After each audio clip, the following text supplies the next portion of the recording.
skull. That prehensile tongue is going to be about 12 inches long. They'll actually use it to clean their eyeballs off.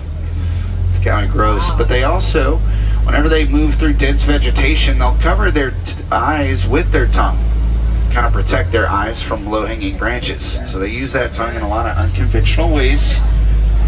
Over here on the right, you will see some of those greater kudu. Greater kudu are kind of like the deer of Africa. Those are going to be females because they do not have horns. The male greater kudu have 6-foot long horns on the tops of their heads.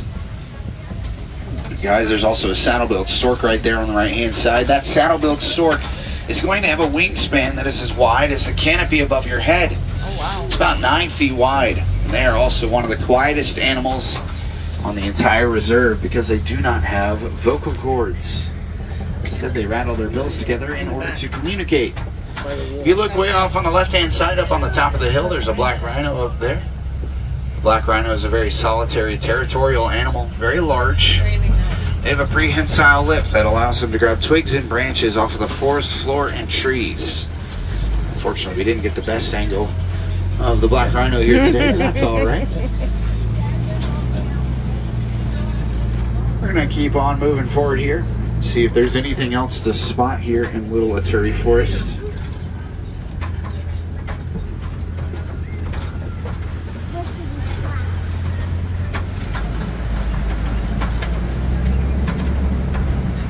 We're going to check this hill on the left-hand side. If there's nothing on it, I think nothing else here in Aturi to look at. But we're going to keep on heading forward and check out Safi River. Now, Safi River is known for Nile crocodiles and for hippopotamus. However, I will warn you, this is one of those areas where you're going to be really tempted to stand up. So make sure you stay seated no matter what. The reason I say that is all of these animals are under the water usually, or right on shore. So they're always pretty low to the ground and pretty hard to see for everybody in the truck. Over there on the right, you can see those hippos. Now we're going to try to find some up ahead on the left, so don't worry too much about those ones on the right. Hippos are nocturnal animals, and they can hold their breath for up to 8 minutes at a time. Means we will usually find them sleeping under the water. There's some more on the left over there.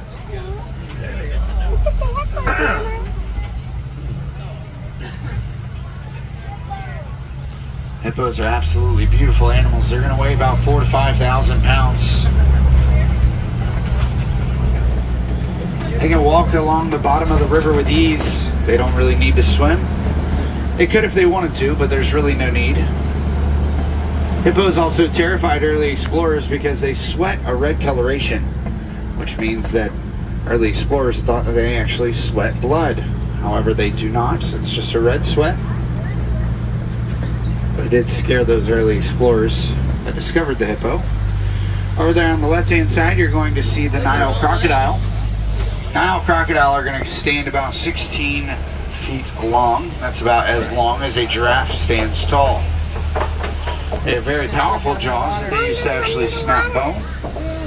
They can also use those jaws to carry around their young in their mouth. They are very good parents.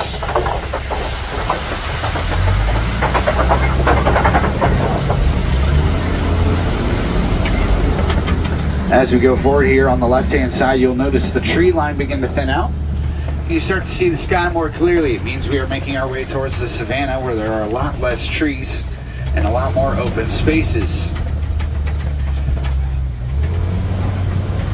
In fact, directly in front of us right now on the right-hand side, we're going to see a baobab tree, which is actually one of the more prominent trees here in the savanna. The baobab tree is going to have the nickname, the Tree of Life. It stores thousands of gallons of water in its trunk.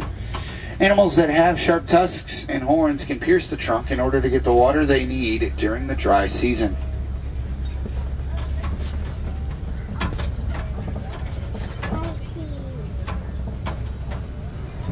We're about to head over and check out the Savannah Overlook. This is a view that we all know and love here at the safari. Just a beautiful view of our savannah. which is the largest portion of our reserve.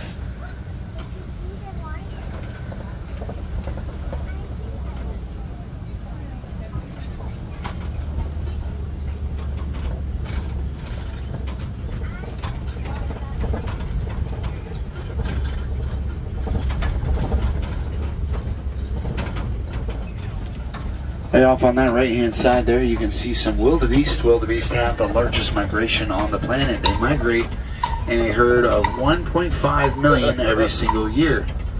The migration can actually be seen from space. It is so large.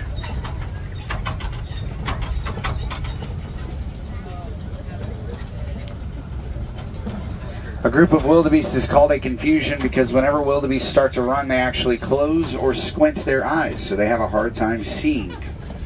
It's kind of an interesting thing that happens. It's involuntary.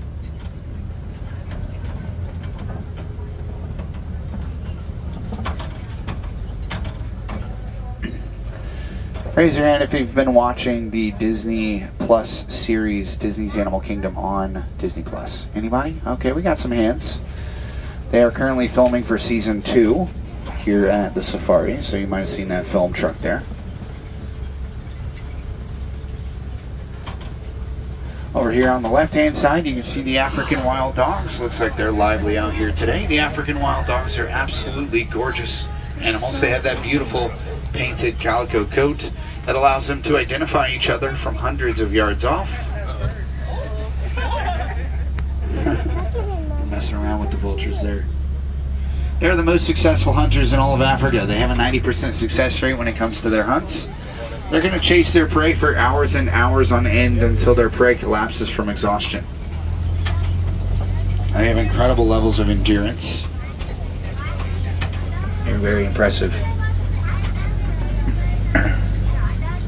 Way off on the left-hand side, you're going to see a sable antelope. There's also some Ankole cattle behind the bushes. Ankole cattle are my personal favorite animals on the entire reserve. There's also some Hartman's Mountain zebra way out there in the back, and some springbok right up here on the left. Now the springbok are going to be the 3rd fastest land mammal on the planet. They run at a speed of about 50 to 60 miles an hour. They can jump 13 feet in a single leap. It's very impressive. That is actually about half the size of this truck in terms of length.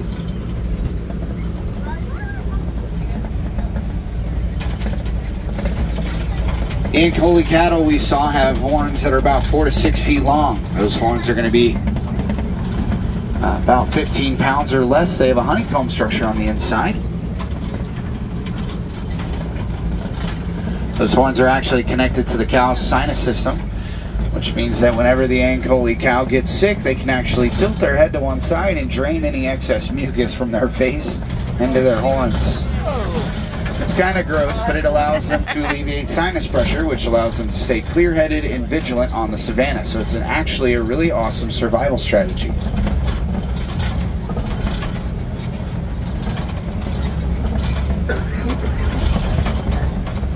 You wouldn't want to have a headache on the savannah if you're looking for any lions. That's what those Ankole cattle horns can do.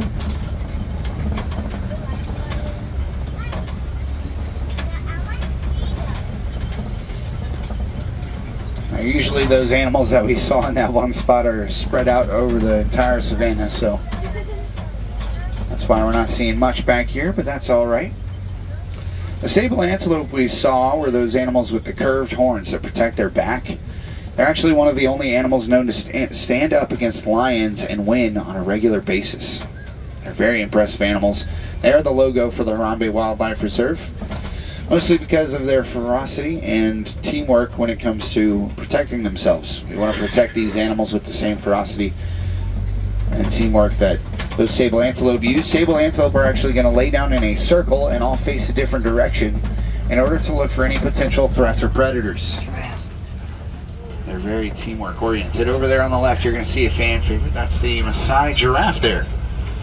The Maasai giraffe are going to stand about 16 to 20 feet tall. They have a tongue that's about as long as your forearm. The tongue is a dark coloration. It allows them to actually prevent sunburns. and it is prehensile. They're going to use it for 16 to 20 hours a day, as they will eat almost all day long.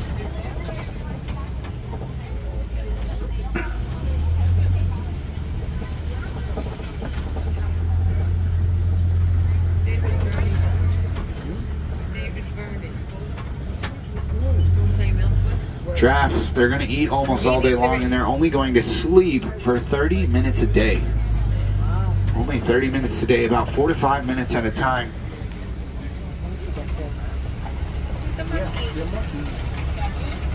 Little power naps all throughout the day.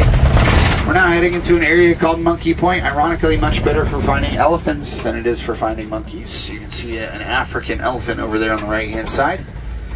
Their ears have hundreds of blood vessels inside of them. By flapping their ears back and forth, they can effectively cool down their body by 15 degrees or more. It is very impressive. Over there on the left, you can see that monkey, the mandrill. It is actually super rare to see that mandrill there. That is the main male mandrill we have. He only shows up about 1 out of every 10 safaris, so that's pretty cool. They have bright colorations on their face. They get brighter as they get more excited, very similar to how we blush. Now we're going to take this shortcut right here to get some more animals, and it's closed. So I guess we'll have to take the long way around. That's alright, it just means going over the old bridge. I haven't seen the old bridge in a long time. Almost 20 minutes now.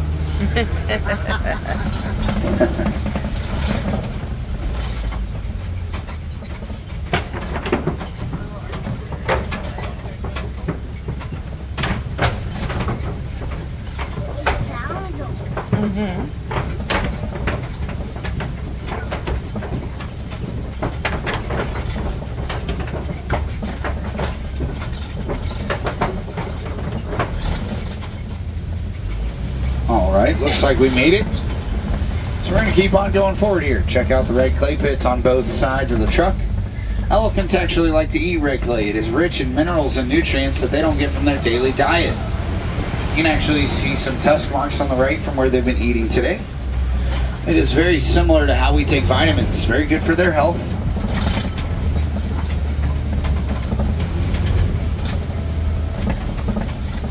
That's just another example of how naturally smart and intelligent these elephants are. They're going to flap their ears to cool down. They're going to eat red clay for their health. They're also going to throw dirt and mud over their back as a natural form of sunblock or sunscreen. Your skin will still be very sensitive to sun burns.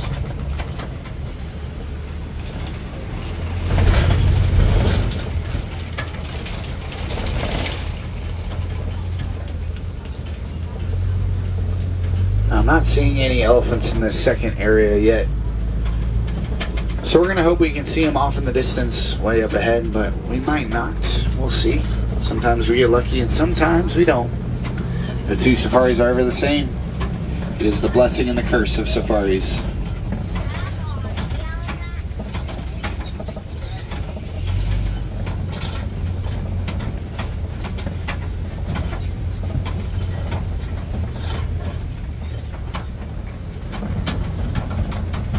Around this corner, though, we almost always see the greater flamingo. They're out today as well. The greater flamingo are a pretty awesome species. They're going to stand about 5 feet tall. They're going to weigh only 9 pounds.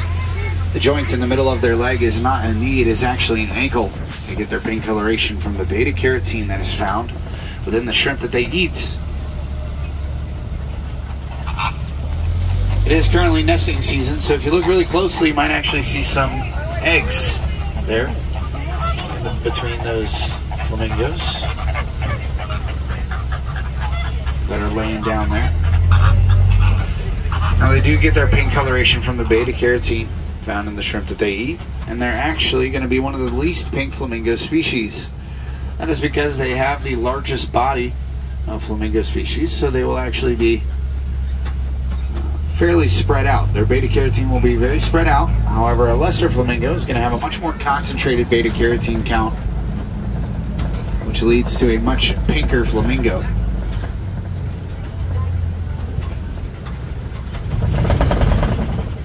We are now entering the eastern savanna.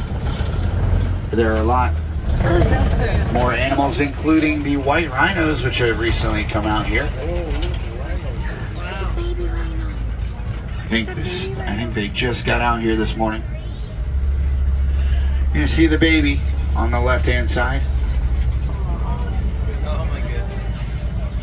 That is gonna be baby Logan. She's about 5.5 months old. She only weighs about 650 pounds. And then there's also a baby right here. His name is Ranger. He doesn't look as much like a baby. He's about 1 to 2 years old. I can't remember which, but he's a lot more older. These white rhinos are going to grow to be about 5,000 pounds, and they're going to be able to run about 35 miles an hour. They'll hang out as a family unit their entire lives.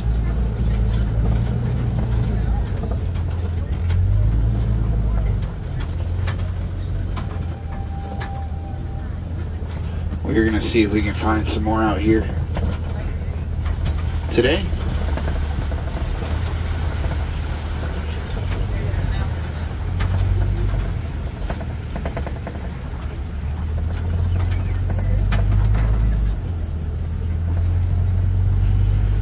Sometimes we can see things on this left hill here, but it is a very well camouflaged animal, so keep your eyes peeled.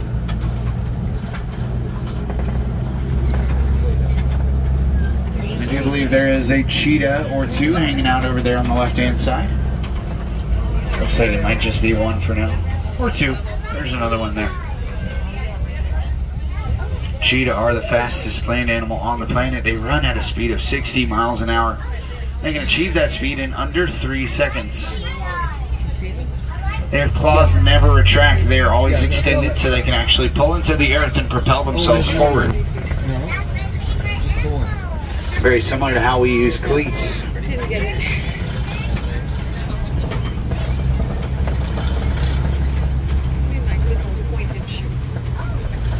They're absolutely gorgeous animals. They're going to be one of the only big cats that's not able to roar. In fact, they're going to make high-pitched chirping sounds towards their cubs in order to communicate with them, and they're also going to purr just like a house cat.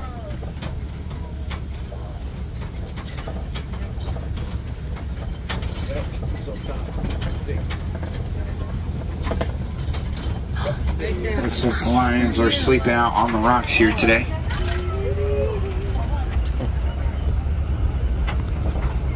That's a good shot.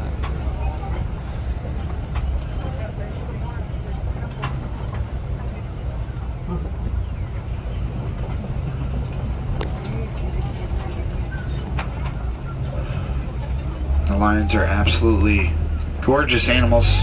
Every time we come out, They're going to sleep around 18 to 20 hours a day. The female lioness is going to do most of the hunting for the bride.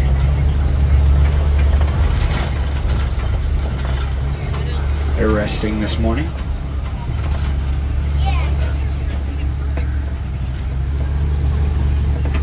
remember the one time we came and he was just sitting there like that? Yeah.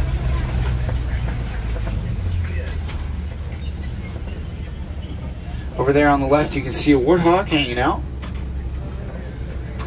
Right in the middle there. The warthog is going to be the largest burrowing mammal in all of Africa. They're going to be able to run about 35 miles an hour. You see him? They have 2 sets of tusks. You okay? She's falling asleep. I know.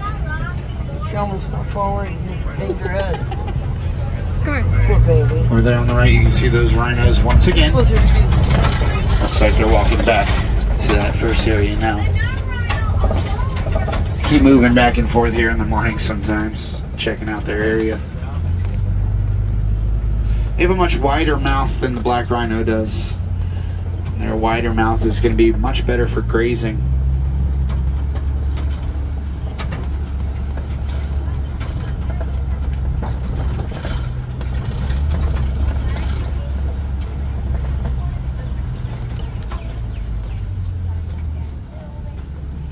Folks, we're about to head into Magadi Glen now. Magadi Glen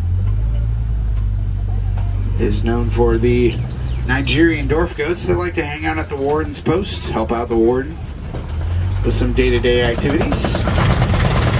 They are very cute and they are very young. There are some that are kids, there are some that are adults. So be on the lookout for the kids. They're very, very cute. They're also a little bit mischievous. In the early morning, I would imagine they're probably up and moving around. I can see them hanging out on the front porch, I think. There's some on the top of the hill as well. The Nigerian dwarf goats are not just adorable, though. They're also really practical. They provide a natural form of landscaping for the warden. And they provide a sweet, sweet milk for the warden to drink.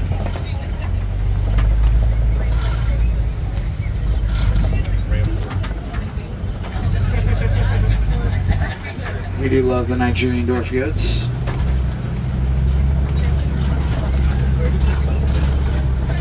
Unfortunately, folks, they also mark the end of our safari here today.